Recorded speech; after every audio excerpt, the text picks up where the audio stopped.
ಕೋಟ ಶ್ರೀನಿವಾಸ ಪೂಜಾರಿ ಅವರು ಸಾಮಾನ್ಯವಾಗಿ ರಾಜಕಾರಣಿಗಳ ಪೈಕಿ ನಾನೇನೋ ಕೋಟ ಶ್ರೀನಿವಾಸ ಪೂಜಾರಿ ಅವರನ್ನು ಏಕ್ದಮ್ ನಿಂತು ಸಮರ್ಥನೆ ಮಾಡಿಕೊಳ್ಳುವಂಥದ್ದು ಅಲ್ಲ.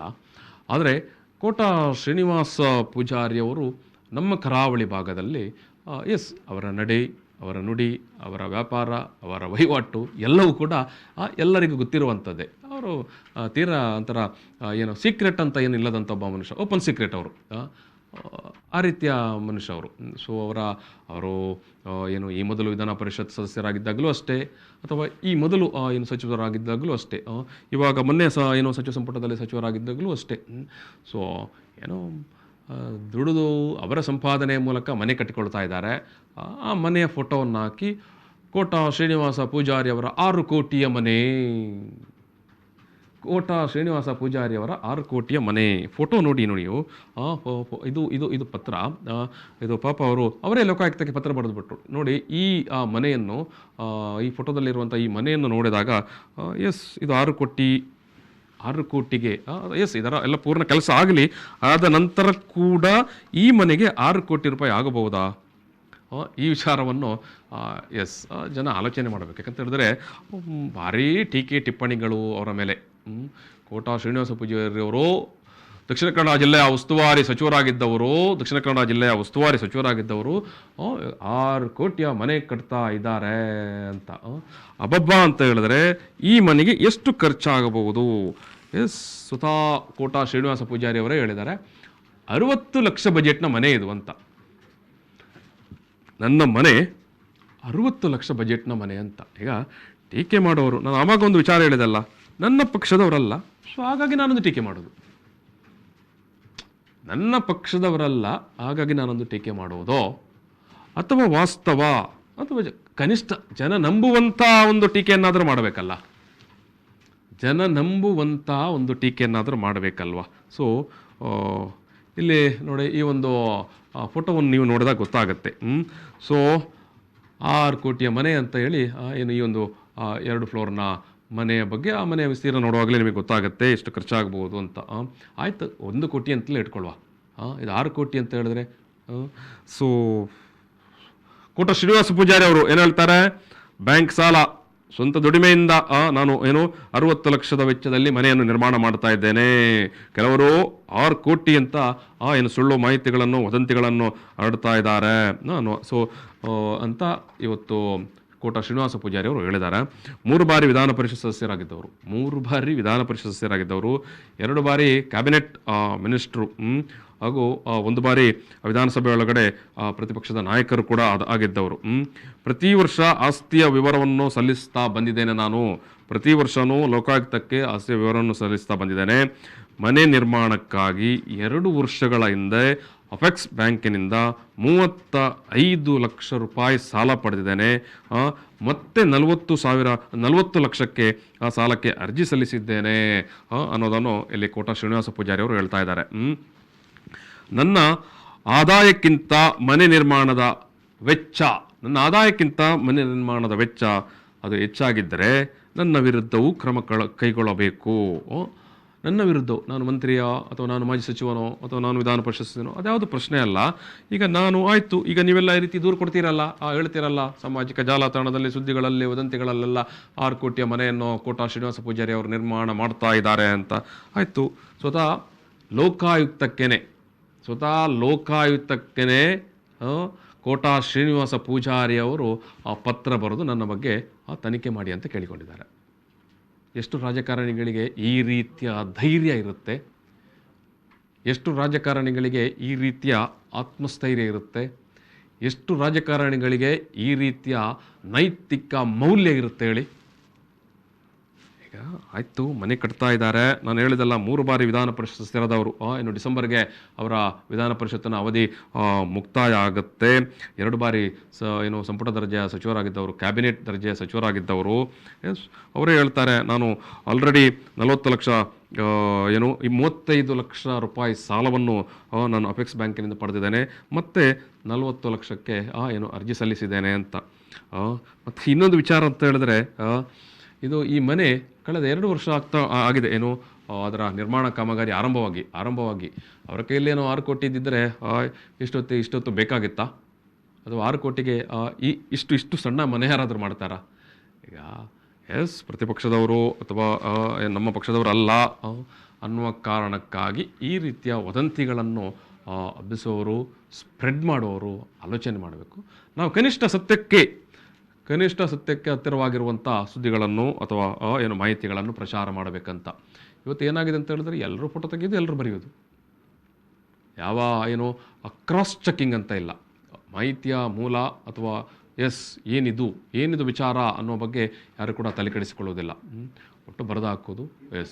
ಇವಾಗ ಇಂತಹ ಸಂದರ್ಭದಲ್ಲೇ ನನಗೆ ಭಾರಿ ಖುಷಿಯಾಗಿರುವಂಥದ್ದು ಮತ್ತು ಭಾರಿ ಇಷ್ಟವಾದದ್ದು ಕೋಟ ಶ್ರೀನಿವಾಸ ಪೂಜಾರಿ ಅವರ ನಡೆ. ಸ್ವತಃ ಅವರೇ ಲೋಕಾಯುಕ್ತಕ್ಕೆ ಪತ್ರ ಬರೀತಾರೆ. ಆಯಿತು, ನನ್ನ ಮನೆ ನಿರ್ಮಾಣದ ಬಗ್ಗೆ ನಾನು 6 ಕೋಟಿಯ ಮನೆ ನಿರ್ಮಾಣ ಮಾಡ್ತಾ ಇದ್ದೇನೆ ಅಂತ ವದಂತಿಗಳನ್ನು ಹಬ್ಬಿಸಿದ್ದಾರೆ, ಸುದ್ದಿಗಳನ್ನು ಹಬ್ಬಿಸಿದ್ದಾರೆ. ಆಯಿತು, ಲೋಕಾಯುಕ್ತದವರು ತನಿಖೆ ಮಾಡಲಿ ಅಂತ. ಈಗ ನನಗೆ ಅದೇ ತನಿಖೆ ಆಗಬಹುದು ಅಥವಾ ಆಗದೇ ಇರ್ಬೋದು. ಲೋಕಾಯುಕ್ತದವರಿಗೆ ಪುರುಸೊತ್ತಿದ್ದರೆ ತನಿಖೆ ಮಾಡ್ಬೋದು. ಅವರು ಏನಾಗುತ್ತೆ ಅಂತ ಹೇಳಿದ್ರೆ ತೀರಾ ಕ್ಷುಲ್ಲಕ ವಿಚಾರಗಳ ಬಗ್ಗೆ ಕೆಲವೊಮ್ಮೆ ಅವರು ಕೂಡ ತನಿಖೆ ಮಾಡಲಿಕ್ಕೆ ಹೋಗೋದಿಲ್ಲ. ಸೊ ಹಾಗಾಗಿ ಇಲ್ಲಿ ಸ್ವತಃ ಒಬ್ಬ ವಿಧಾನ ಪರಿಷತ್ ಸದಸ್ಯರೊಬ್ಬರ ಜವಾಬ್ದಾರಿಯ ಸ್ಥಾನಮಾನದ ಜನಪ್ರತಿನಿಧಿ ಬರೋದಿರೋದರಿಂದ ತನಿಖೆ ಮಾಡಬಹುದು.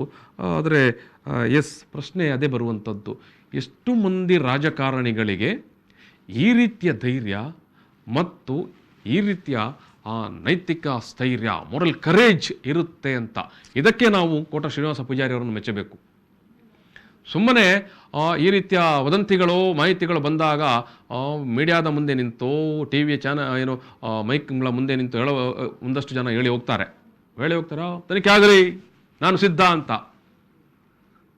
ಅದು ಆ ದಿವಸ ಸುದ್ದಿ ಆಗುತ್ತೆ, ಮರುದಿವಸ ಅದು ಯಾರಿಗೆ ನೆನಪಿರೋದಿಲ್ಲ. ಆದರೆ ಇನ್ ರಿಟರ್ನ್ ಇದೊಂದು ದಾಖಲೆಯ ಪ್ರತಿಗಳು ಇವಾಗ ನಮ್ಮ ಕೈಯಲ್ಲಿದ್ದಾವೆ. ಇದಿವಾಗ ದಾಖಲೆಯ ಪ್ರತಿಗಳು ನಮ್ಮ ಕೈಯಲ್ಲಿದ್ದಾವೆ, ಸಾರ್ವಜನಿಕರ ಕೈಯಲ್ಲಿದ್ದಾವೆ. ಸ್ವತಃ ಶ್ರೀನಿವಾಸ ಪೂಜಾರಿ ಅವರೇ ಲೋಕಾಯುಕ್ತಕ್ಕೆ ಪತ್ರ ಬರೆದು ಕೇಳಿಕೊಳ್ತಾರೆ, ಆಯಿತು ತನಿಖೆ ಮಾಡಿ ಅಂತ. ನೋಡಿ, ಎರಡು ವಿಭಾಗಗಳ ರಾಜಕಾರಣಿಗಳು. ಆರೋಪ ಬಂದ ತಕ್ಷಣ ನಾನು ತನಿಖೆಗೆ ಸಿದ್ಧ ಅಂತ ಹೇಳಿ ಮಾಧ್ಯಮಗಳ ಮುಂದೆ ಮಾತನಾಡಿ ಹೋಗುವವರು. ಅದೇ ಆಯಿತು ತನಿಖೆ ಮಾಡಿ ಅಂತ ಸ್ವತಃ ತನಿಖಾ ಏಜೆನ್ಸಿಗೆ ಪತ್ರ ಬರೆದು ನಾನು ತನಿಖೆಗೆ ಸಿದ್ಧ ಅಂತ ಹೇಳಿಕೊಳ್ತಾನಲ್ಲ ಒಬ್ಬ ರಾಜಕಾರಣಿ. ಅದು ಅಂಥ ರಾಜಕಾರಣಿಗೆ ನಾವು ಅಟ್ಸಪ್ ಹೇಳಬೇಕು. ನಾನು ಬೇರೆ ವ್ಯವಹಾರ ವಹಿವಾಟು ಎಲ್ಲ ಬಿಟ್ಟುಬಿಡಿ. ಮತ್ತು ಕೋಟ ಶ್ರೀನಿವಾಸ ಪೂಜಾರಿ ಅವರನ್ನು ನಾವು ಈ ವಿಚಾರವಾಗಿ ಮಾತನಾಡಲಿಕ್ಕೆ ಪ್ರಯತ್ನ ಮಾಡಿದೆವು. ಅವರು ಒಂದು ಸಭೆಯಲ್ಲಿದ್ದಾರೆ, ಸೊ ಹಾಗಾಗಿ ಮಾತುಕತೆಗೆ ಲಭ್ಯವಾಗಿಲ್ಲ. ಬಟ್ ಅವರು ಬರೆದಿರುವಂಥ ತನಿಖಾ ಏಜೆನ್ಸಿಗೆ ಬರೆದಿರುವಂಥ ಪತ್ರನೇ ಇದೆ, ನಮ್ಮ ಮುಂದೆ ಇದೆ. ನಾನು ಟಿ ವಿಯಲ್ಲಿ ನೀವು ಇನ್ನೊಂದು ಸ್ಕ್ರೀನಲ್ಲಿ ನೋಡ್ತಾ ಇದ್ದೀರಿ. ಇದು ಲೋಕಾಯುಕ್ತಕ್ಕೆ ಕೋಟ ಶ್ರೀನಿವಾಸ ಪೂಜಾರಿಯವರು ಬರೆದಿರುವಂಥ ಪತ್ರ. ಸೊ ಅದಕ್ಕಾಗಿ ನಾನು ಕರಾವಳಿಯಲ್ಲಿ ಈ ಇಷ್ಟೊಂದು ನೈತಿಕ ಮೌಲ್ಯ, ನೈತಿಕ ಸ್ಥೈರ್ಯವನ್ನು ಉಳಿಸಿಕೊಂಡಂಥ ರಾಜಕಾರಣಿ ಇದ್ದಾರಲ್ಲ, ನಾವು ಅದಕ್ಕೆ ಮೆಚ್ಚಬೇಕು. ನಾನು ಈಗಾಗಲೇ ಏನು ಹೇಳಿದೆ, ಎಲ್ಲ ನೀವು ಕೂಡ ನೋಡಿರ್ತೀರಿ, 1000 ಬಾರಿ ನೋಡಿರ್ತೀರಿ. 1000 ವಾದ ವಿವಾದಗಳನ್ನಾಗುವಾಗ ನೋಡಿರ್ತೀರಿ. ಆಯಿತು ನಾನು ತನಿಖೆಗೆ ಸಿದ್ಧ ಅಂತ ಎದ್ದು ಹೋದವನೇ ಇರುವಂಥದ್ದು. ಆದರೆ ತನಿಖಾ ಏಜೆನ್ಸಿಗೆ ಪತ್ರ ಬರೋದು, ಆಯ್ತಪ್ಪ ನಾನು ತನಿಖೆ ಮಾಡಿ, ನನ್ನ ವಹಿವಾಟುಗಳ ಬಗ್ಗೆ ತನಿಖೆ ಮಾಡಿ ಅಂತ ಬಹಿರಂಗವಾಗಿ ಅಥವಾ ಒಂಥರ ಸವಾಲಿನ ರೂಪದಲ್ಲೇ, ಈ ಸವಾಲಿನಿಂದ ಹಿಂದಕ್ಕೆ ಬರೋಕ್ಕಾಗಲ್ಲ. ಕೋಟ ಶ್ರೀನಿವಾಸ ಪೂಜಾರಿ ಅವರು ಕೇವಲ ಮಾಧ್ಯಮಗಳ ಮುಂದೆ ನಿಂತು ಮಾತನಾಡಿ ಓದವರಲ್ಲ, ಲಿಖಿತವಾಗಿ ಅವ್ರು ಬರ್ತಾರೆ. ಇದಕ್ಕೆ ಏನಾದರೂ ಒಂದು ಸ್ವರೂಪದಲ್ಲಿ ಉತ್ತರ ಕೊಡಲೇಬೇಕಾಗತ್ತೆ ಅಥವಾ ಬರಲೇಬೇಕಾಗತ್ತೆ. ಸೊ ಹಾಗಾಗಿ ಇಷ್ಟರ ಮಟ್ಟಿಗೆ ಪಾರದರ್ಶಕತೆಯನ್ನು, ಇಷ್ಟರ ಮಟ್ಟಿಗೆ ಟ್ರಾನ್ಸ್ಪರೆನ್ಸಿಯನ್ನು, ಇಷ್ಟರ ಮಟ್ಟಿಗೆ ನೈತಿಕ ಶಕ್ತಿಯನ್ನು ಉಳಿಸಿಕೊಂಡಿರುವಂಥ ರಾಜಕಾರಣಿಗಳು ಇನ್ನೂ ಕೂಡ ನಮ್ಮ ನಡುವೆ ಇದ್ದಾರೆ ಅನ್ನೋದು ಅದು ಖುಷಿಯ ವಿಚಾರ. ಈಗ ನಾವು ಕೋಟ ಶ್ರೀನಿವಾಸ ಪೂಜಾರಿ ಅವರ ಎಲ್ಲ ನಡೆಗಳನ್ನು, ಎಲ್ಲ ತೀರ್ಮಾನಗಳನ್ನು, ಎಲ್ಲ ರಾಜಕೀಯ ನಡೆ ವಿಚಾರಗಳನ್ನು ನಾವು ಸಮರ್ಥನೆ ಮಾಡಿಕೊಳ್ಳಬೇಕಾಗಿಲ್ಲ, ಮಾಡುವಂಥದ್ದು ಅಲ್ಲ. ಆದರೆ ಇಂಥ ವಿಚಾರ ಬಂದಾಗ ಈ ಒಂದು ಫೋಟೋ ಹಾಕಿ 6 ಕೋಟಿಯ ಮನೆ ಕಟ್ತಾ ಇದ್ದಾರೆ ಅಂತ. ನಮಗೇನು ಕೋಟ ಶ್ರೀನಿವಾಸ ಪೂಜಾರಿ ಅವ್ರ ಬಗ್ಗೆ ಸಮರ್ಥನೆ ಮಾಡಿ ಏನು ಆಗಬೇಕಾಗಿಲ್ಲ. ಅವರೇನು ನಮಗೆ ಜಾಹೀರಾತು ಕೂಡ ಕೊಟ್ಟಿಲ್ಲ. ಸೊ ಇದ್ಯಾವುದು ಪ್ರಶ್ನೆನೂ ಅಲ್ಲ. ಆದರೆ ನಮ್ಮ ನಡುವೆ ಇರುವಂಥ ಜನಸಾಮಾನ್ಯರ ಜೊತೆಗೆ ಜನಸಾಮಾನ್ಯರ ಥರ ಬೆರೆತು ನಡೆದಾಡುವಂಥ ಒಬ್ಬ ಜನಪ್ರತಿನಿಧಿ ಇರ್ತಾರಲ್ಲ, ಸೊ ಅಂಥವರ ಬಗ್ಗೆ ಈ ರೀತಿಯ ಟೀಕೆ ಟಿಪ್ಪಣಿಗಳು ಬಂದಾಗ ಮಾಧ್ಯಮಗಳು ಮಾತನಾಡಬೇಕು. ಇಂಥ ಟೀಕೆ ಟಿಪ್ಪಣಿಗಳು ಒಬ್ಬ ಸರಳ ಸಜ್ಜನಿಕೆಯ ಈಗ ಉಡುಪಿ ಕುಂದಾಪುರ ಬ್ರಹ್ಮಾವರ ಭಾಗದಲ್ಲಿ ಏನು ಈ ಕೋಟ ಶ್ರೀನಿವಾಸ ಪೂಜಾರಿ ಮತ್ತು ಆಲಾಡಿ ಶ್ರೀನಿವಾಸ ಶೆಟ್ಟಿ ಇಬ್ಬರು ಕೂಡ ಒಂಥರ ದಂತಕತೆ ಥರ. ಅವರಿಬ್ಬರು ಕೂಡ ಜನರಿಗೆ ಅವರ ಮೇಲೆ ಅಷ್ಟೊಂದು ಪ್ರೀತಿ, ಅವರ ಮೇಲೆ ಅಷ್ಟೊಂದು ವಿಶ್ವಾಸ ಇದೆ. ಯಾಕಂತ ಹೇಳಿದ್ರೆ ಜನರ ನಡುವೆ ಇದ್ದವರು. ಮತ್ತು ಇವತ್ತಿನ ಕಾಲದಲ್ಲಿ, ಇವತ್ತಿನ ಸಂದರ್ಭದಲ್ಲಿ ರಾಜಕಾರಣ ಮತ್ತು ದುಡ್ಡು, ರಾಜಕಾರಣ ಮತ್ತು ವ್ಯಾಪಾರ ಅದ್ಯಾವುದು ಅದನ್ನೇನು ಪ್ರತ್ಯೇಕವಾಗಿ ವಿಭಾಗಿಸುವ ಹಾಗೆ ಇಲ್ಲ. ಅದು ಎರಡು ಕೂಡ ಒಟ್ಟೊಟ್ಟಿಗೆ ಹೋಗ್ತಾ ಉಂಟು. ಅಂಥದರ ನಡುವೆ ಕೂಡ ಈ ಕರಾವಳಿಯಲ್ಲೇ ಆಲಾಡಿ ಶ್ರೀನಿವಾಸ ಶೆಟ್ಟಿ ಅಂತವರು, ಕೋಟ ಶ್ರೀನಿವಾಸ ಪೂಜಾರಿ ಅಂತವ್ರು ಕಾಣಲಿಕ್ಕೆ ಸಿಗ್ತಾರೆ, ಜನರ ನಡುವೆ ಇರ್ತಾರೆ. ಸೊ ಆ ಭಾಗದ ಜನಕ್ಕೆ ತುಂಬ ಚೆನ್ನಾಗಿ ಗೊತ್ತು. ಆಲಾಡಿ ಶ್ರೀನಿವಾಸ ಶೆಟ್ಟರ ಹತ್ರ ಹೋಗ್ಬೇಕಿದ್ರೆ ಖಾಲಿ ಕೈ ಬೀಸ್ಕೊಂಡು ಹೋದರೆ ಯಾವ ಕೆಲಸ ಕೂಡ ಆಗುತ್ತೆ ಅಂತ. ಅದೇ ರೀತಿ ಕೋಟ ಶ್ರೀನಿವಾಸ ಪೂಜಾರಿ ಕಡೆಗೆ ಕೂಡ ಅಷ್ಟೇ, ಖಾಲಿ ಕೈ ಬೀಸಿಕೊಂಡು ಹೋದರೆ ಕೆಲಸಗಳಾಗತ್ತೆ ಅಂತ. ಸೊ ಅಂಥ ರಾಜಕಾರಣಿಗಳ ಬಗ್ಗೆ ಕೂಡ ನಾವು ಅವರ ಮುಖಕ್ಕೆ ಮಸಿ ಬಳಿಯುವಾಗ ನೋಡಿಕೊಳ್ಳಬೇಕು, ಆಲೋಚನೆ ಮಾಡಬೇಕು. ನಮ್ಮ ಹತ್ರ ಅದಕ್ಕೆ ಬೇಕಾದಂಥ ಸಫಿಷಿಯೆಂಟ್ ದಾಖಲೆಗಳು ಅಥವಾ ಮಾಹಿತಿಗಳು ಇದಾವೆಯೋ ಅಂತ. ಸುಮ್ಮನೆ ಒಬ್ಬನ ಮೇಲೆ ಬರೆದಾಕುವಂಥದ್ದು, ಸುಮ್ಮನೆ ಒಬ್ಬನ ಏನು ಮನೆಯ ಫೋಟೋವನ್ನು ಹಾಕಿ ಗಾಳಿಯಲ್ಲಿ ತೇಲಿ ಬಿಡುವಂಥದ್ದು ಇದೆ ಅಲ್ವಾ, ಇದು ಸಮರ್ಥನೀಯ ಅಲ್ಲ. ನಾನು ಆಗಲೇ ಹೇಳಿದಾಗೆ ನನಗೆ ಕೋಟ ಶ್ರೀನಿವಾಸ ಪೂಜಾರಿ ಅವರನ್ನು ಸಮರ್ಥನೆ ಮಾಡಿ ಏನು ಆಗಬೇಕಾಗಿಲ್ಲ. ಆದರೆ ನನಗೆ ಖುಷಿಯಾದದ್ದು ಸ್ವತಃ ಅವರೇ, ನಾನಾಗಲೇ ಹೇಳಿದೆ, ಮತ್ತೊಮ್ಮೆ ನಾನು ರಿಪೀಟ್ ಮಾಡ್ತಾ ಇದ್ದೇನೆ, ನಾನು ತನಿಖೆಗೆ ಸಿದ್ಧ ಅಂತ ಮಾಧ್ಯಮಗಳ ಮುಂದೆ, ಟಿ ವಿಗಳ ಮುಂದೆ ಹೇಳಿಕೆ ಕೊಟ್ಟು ಹೋಗಲಿಲ್ಲ.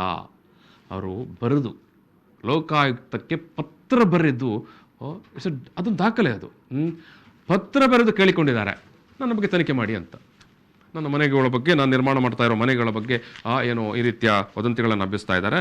ನನ್ನ ದುಡಿಮೆ, ನನ್ನ ಏನು ಆಸ್ತಿಗಿಂತ ನಾನು ಹೆಚ್ಚುವರಿಯಾಗಿ ನಾನು ಏನಾದರೂ ಮಾಡಿದ್ದರೆ ತನಿಖೆ ಮಾಡಿ ಕ್ರಮ ಕೈಗೊಳ್ಳಿ ಅಂತ. So that's all. ಅದಕ್ಕಾಗಿ ನಾನು ಅವರಿಗೆ ಈ ಸಂದರ್ಭದಲ್ಲಿ ವಾಟ್ಸಪ್ ಹೇಳಬೇಕಾಗಿದೆ. ನಾನು ಮಾತಾಡಬೇಕಾಗಿದ್ದು ಅವರೇನೋ ಬೇರೆ ಮೀಟಿಂಗಲ್ಲಿರೋದರಿಂದ ಮಾತುಕತೆಗೆ ಲಭ್ಯ ಇಲ್ಲ.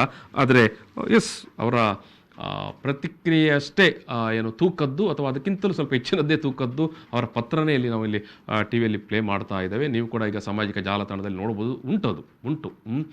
ಕೋಟ ಶ್ರೀನಿವಾಸ ಪೂಜಾರಿ ಅವರು ಲೋಕಾಯುಕ್ತಕ್ಕೆ ಬರೆದಿರುವಂಥ ಪತ್ರ ಇವತ್ತದು ಎಲ್ಲೆಡೆ ಹರಿದಾಡ್ತಾ ಉಂಟು.